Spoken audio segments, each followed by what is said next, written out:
Good morning, sir. I am Midshipman Carl Jetro Menbubos, and I am from SMT 283. Nung bata ako is marami akong gustong kuning kurso, pero mas pinili ko ang pagsisiman kasi para makapag-travel sa buong bansa at earn money na rin.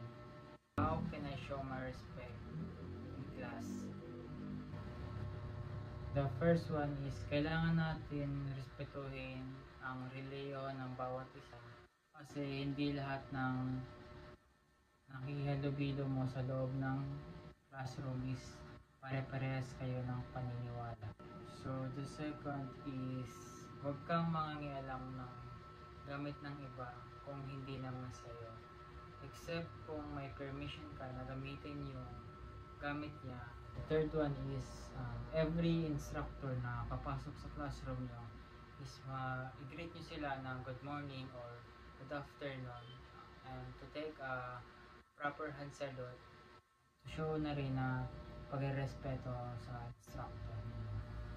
The next question is how I see myself 5 years from now.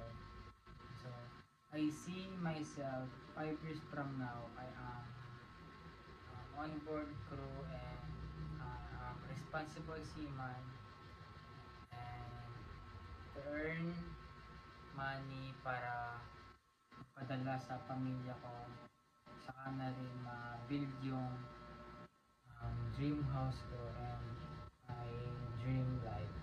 What legacy choose did I remember is huwag kang susuko agad kung ano man ang iyong harapin na problema.